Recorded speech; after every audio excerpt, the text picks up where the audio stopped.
Hi guys! Ako po si Jackie, isang domestic helper o FW na kasalukuyan ngayon nagtatrabaho dito sa Riyadh, Saudi Arabia. Ngayon magsishare na naman ulit ako ng isang topic na maaaring makatulong sa inyo at makakuha kayo ng idea. Sasagutin ko ang mga tanong ng ating mga kababayan na nag-comment sa previous ko na video. So ito, sinulat ko na naman siya. May kudigo na naman ako na naisulat ko para hindi ko siya makalimutan. So pagpasensyahan nyo na rin guys dahil hindi ako madalas makapag-upload ng video sa aking channel dahil nga nagtatrabaho tayo at pina-priority natin yung ating trabaho. So pagpasensyahan nyo na. So ito na yung tanong ni Kabayan Kiana Ladera. Shout out sa iyo Kabayan. Nagtanong kasi siya sa previous ko na video about sa pagkuha ko ng aking financial assistance ng OWA. So ito yung tanong mo Kabayan, paano po kung wala akong referral galing sa Polo OWA ng Qatar? Qatar po ako galing, 1 year lang ako. Nagka-problema din po ako sa aking amo or employer. Thanks po. So ang sagot ko sa iyo Kabayan, based lang sa aking experience, pwede ka rin pumunta sa OWA sa Pilipinas. Pagka uwi mo ng Pilipinas, for example, lumapag na yung eroplano dyan sa airport ng Pilipinas, kung saan mang airport dyan, NAIA Terminal 1, NAIA Terminal 3, may OWA dyan Kabayan. So magtanong ka at humingi ka ng tulong. Sabihin mo lahat at yung totoo ang sasabihin mo sa staff ng OWA. Ikwento mo kung anong nangyari, kung ano yung naging problema mo para matulungan kanila. So dapat Kabayan, active member ka rin ng OWA para mas malaki yung makukuha mo na financial assistance. Kasi kung hindi ka active member, maliit lang yung makukuha mo. Pero kung active member ka, may posibilidad na makakuha ka ng 20,000 pesos kagaya sa nakuha ko sa OWA. Dahil active member ako ng OWA at ipinakita ko lahat ng dokumento ko at chinek nila sa computer at napatunayan nila na active member ako. So naibigay yung 20,000 pesos na financial assistance galing sa OWA. So yun yung dapat mong gawin Kabayan. Pwede kang pumunta sa OWA sa Pilipinas. At pwede mo rin i-complain sa agency mo para kung ikaw yung bumili ng plane ticket mo, mai-refund ng agency. Yan kasi yung na-experience ko Kabayan nung galing din ako sa Qatar at nag-break contract din ako. Yan yung nangyari sa akin. Ni-refund ng agency yung plane ticket ko. Pero kalahati lang yung na-refund nila dahil pandemic noon at marami silang naging problema. Marami silang aplikante na hindi natuloy makaalis. So, naintindihan ko naman sila. So, kalahati lang yung binigay nila sa akin. So, ang plane ticket ko nagkakahalaga ng, siguro kung hindi ako nagkakamali, 24,000 yun sa piso. Tapos, ang nirepa nila sa akin is 12,000 pesos. So, okay na yun sa akin dahil kahit papano, nairepa nila yung kalahati. So, pwede kang humingi ng tulong sa OWA sa Pilipinas Kabayan kung wala kang referral galing sa Polo OWA sa Qatar. So, thank you sa comment mo Kabayan. Sana nakatulong ako at nakakuha ka ng idea. So, next naman, proceed ako sa comment ni Kabayan Cindy. Shout out sa iyo. Nag-comment naman siya about sa PGH. Ma'am, paano po kung same lang kami ng tirahan ng co-maker pero yung electric bill nakapangalan sa mother ko. Co-maker ko is yung sister ko. So, ang sagot ko sa tanong mo Kabayan, mas maganda siguro kung pumunta ka sa opisina ng PGH. Mag-inquire ka doon at sabihin mo yung electric bill nyo is nakapangalan sa mama mo. Kasi sila yung higit na mas nakakaalam sa mga dapat mong gawin Kabayan. Kasi ako, ang sinishare ko dito sa aking channel is based lang din sa aking experience. So, hindi ko na-experience ang sitwasyon mo Kabayan. So, mas maganda, pumunta ka na lang sa opisina ng PGH para masagot nila ng maayos at malaman mo kung ano yung dapat mong gawin. May branch naman sila sa Pedro Hill. Pwede kang pumunta sa Pedro Hill. Sa pinakamalapit nila na branch Kabayan para hindi ka na mamasahe at hindi ka na maligaw. So kung nasa Metro Manila ka lang nakatira, pwede kang pumunta sa opisina nila sa Pedro Hill. Sa may, ano lang siya kabayan, sa may Petron, malapit lang siya sa Petron. So mag-LRT ka lang kung galing kang Baclaran, bumaba ka sa Pedro Hill, at tumawid ka sa kabila, sa may Petron, hilera lang ng Petron. Pwede ka ring magtanong para hindi ka na maligaw at hindi ka na mahirapan. So, along the highway lang naman siya kabayan, makikita mo naman siya. Pero kung hindi mo kabisado, pwede kang magtanong. Basta ang landmark niya is Petron. So, yun lang yung sagot ko sa tanong mo kabayan. Thank you sa comment mo. At next naman na tanong ni Aileen. Shout out sa iyo kabayan. Mag-apply sana kami dyan sa PGH ma'am. So, ang pwede niyong gawin kung gusto niyo talagang mag-apply sa PGH, pwede niyong ipapotocopy yung inyong kontrata, hingiin niyo sa inyong agency. Humingi kayo ng photocopy na inyong kontrata sa agency at ibigay niyo doon sa opisina ng PGH kung gusto niyo talagang mag-apply. So, hindi pa ako sponsored ng PGH, hindi pa ako binayaran ng PGH. Sinishare ko lang ang experience ko sa paglo-loan ko sa PGH at kung gusto niyo lang na mag-loan sa PGH. So, yan yung kailangan nyong gawin. Dalhin nyo yung inyong photocopy ng inyong kontrata at pumunta kayo sa opisina ng PGH, pinakamalapit nila na opisina, at mag-inquire kayo doon. Assist naman kayo ng staff nila, mababait naman sila, at sasabihin nila lahat ng mga kailangan nyong gawin at lahat ng mga requirements na kailangan nyong ipasa. Magbibigay sila ng list of requirements sa inyo. So, i-interviewin din nila kayo, may mga itatanong sila, at may form kayo na pipil-upan kapag nandun na kayo sa opisina ng PGH. So, yun lang kabayan yung sagot ko sa tanong mo. Sana nakatulong ako at nakakuha ka ng idea. So, thank you sa comment mo kabayan, sa inyong suporta, sa pag-comment nyo sa mga previous ko na video. So, next naman, sasagutin ko rin yung tanong ni kabayan Cindy. Shout out sa iyo kabayan. So, ito yung tanong mo. Ma'am, paano kung same lang kami ng tirahan ng co-maker pero yung electric bill nakapangalan sa mother ko? Ang co-maker ko is yung sister ko.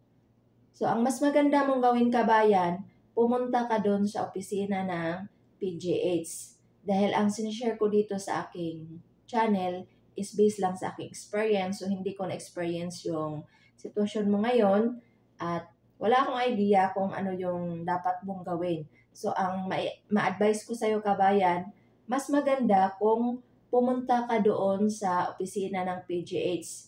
May opisina sila sa Pedro Hill kabayan, malapit lang sila sa Petron. So, ulitin ko, hindi pa ako sponsored ng PGH, hindi pa ako binayaran ng PGH.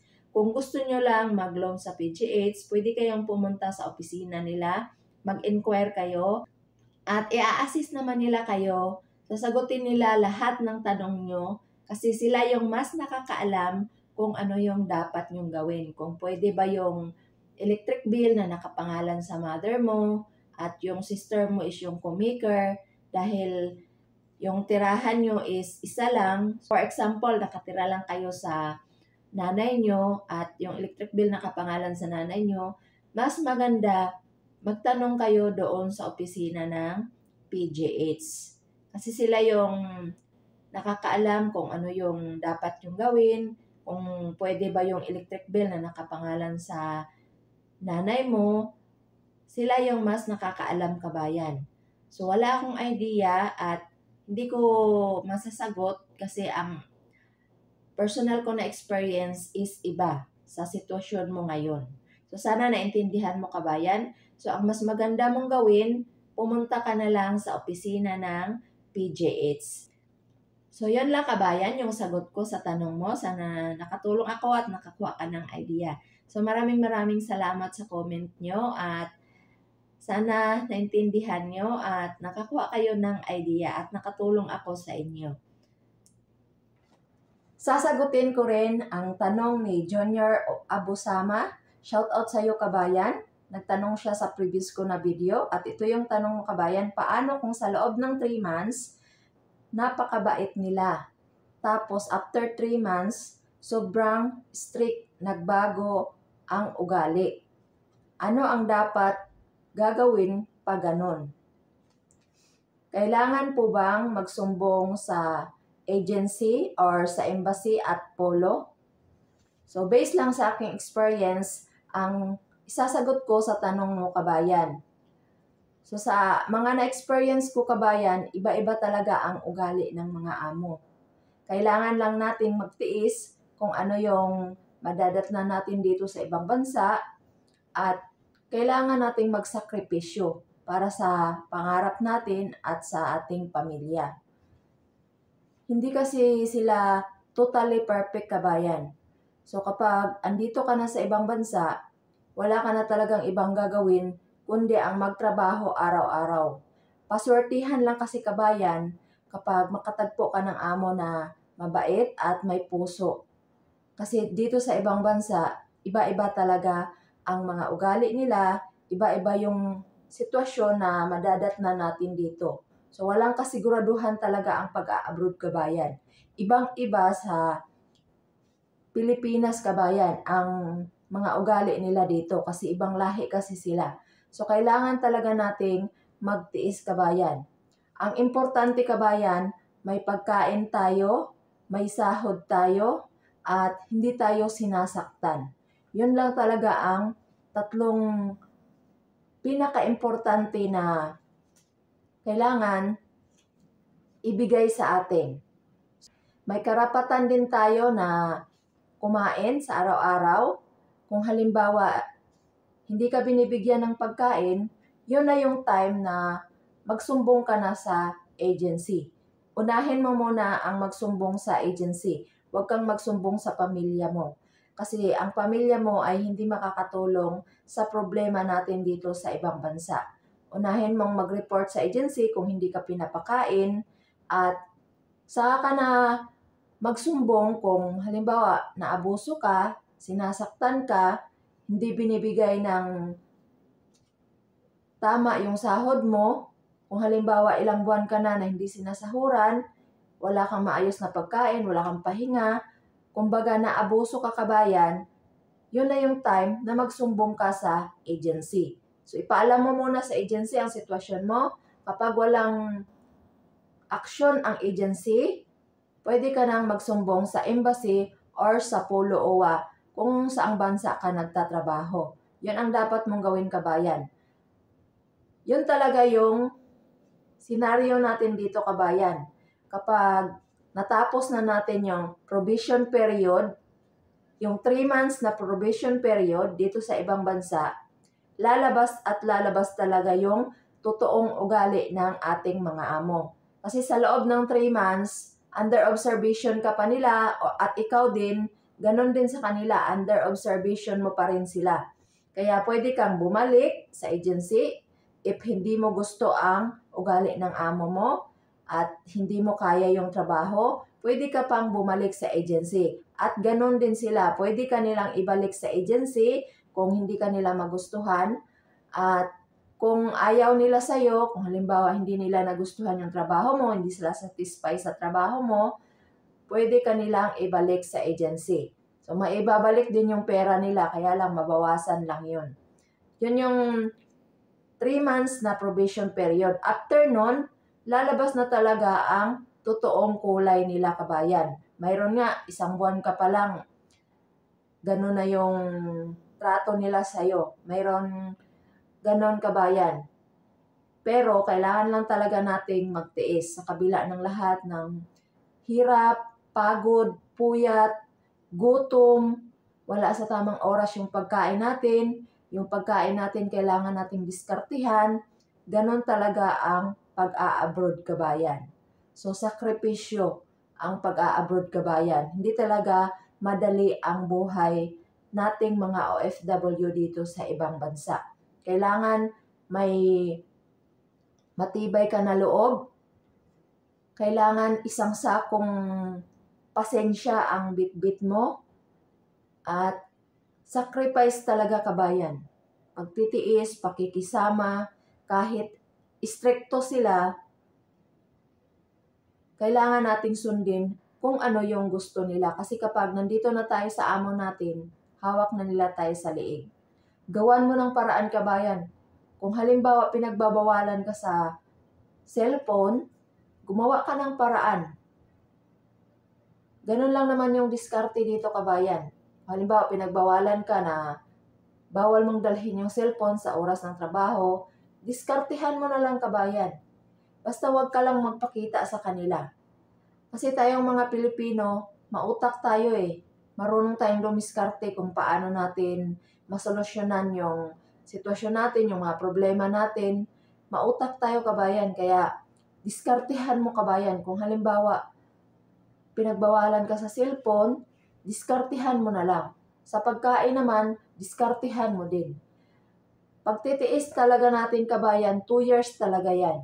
So kung istrikto sila, kabayan, kailangan mo lang talagang habaan ang pasensya at tiisin talaga natin lahat.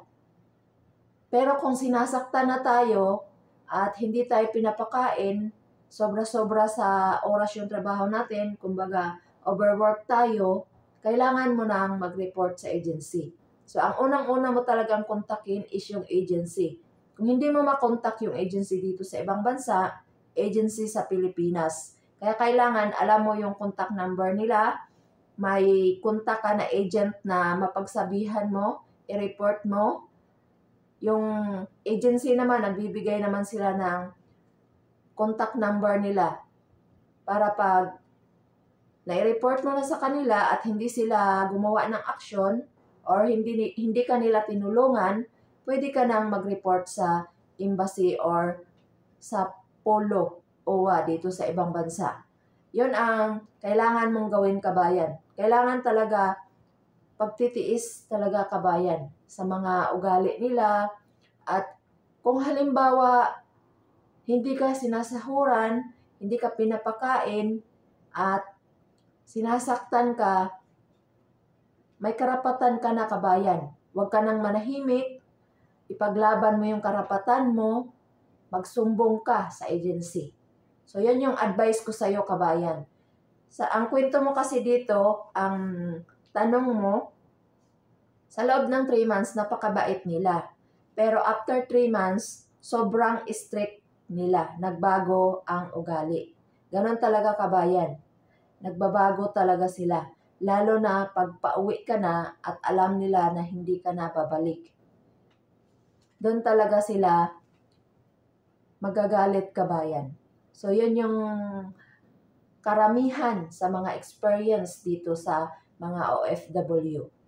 So, kailangan lang magtiis, kabayan. Ang importante lang, gaya nga ng nasabi ko kanina, may pagkain ka, may sahod ka, at hindi ka sinasaktan. Pero kapag naabuso ka na, pwede ka nang mag-complain sa agency. So, ang unang-una mong hingian ng tulong, agency muna. Huwag mong ipaalam muna sa Polo OWA or sa Philippine Embassy. Ang agency muna, kabayan, ang kailangan mong kontakin at ipaalam mo yung sitwasyon mo kung halimbawa naabuso ka na. So, kagaya ng nasabi ko kanina, kapag sinaktan ka, kapag hindi ka sinasahuran, kapag hindi ka pinapakain, kapag overwork ka, yun yung mga dapat mong tandaan. Kapag ginawa na sa'yo yun, naabuso ka na, naabuso na yung pagkatao mo, may karapatan ka nang mag-complain. So, yun lang yung advice ko sa'yo, kabayan. Sana nakatulong ako at nakakuha ka ng idea. Lalong-lalo na sa mga first time, sana nakakuha kayo ng idea kung napanood nyo ang video na to. At nakatulong ako sa inyo. Maraming salamat sa comment mo, kabayan. Yun lang, mga kababayan ko, ang sagot ko sa tanong nyo. At sana may natutunan kayo. At maraming salamat sa inyong suporta, sa inyong panonood sa aking previous na video, sa inyong pag-comment, sa inyong pag-like. At kung may tanong kayo about sa topic na in-explain ko, mag-comment lang kayo below. At maraming salamat sa inyong suporta ulit. Thank you for watching and God bless sa ating lahat.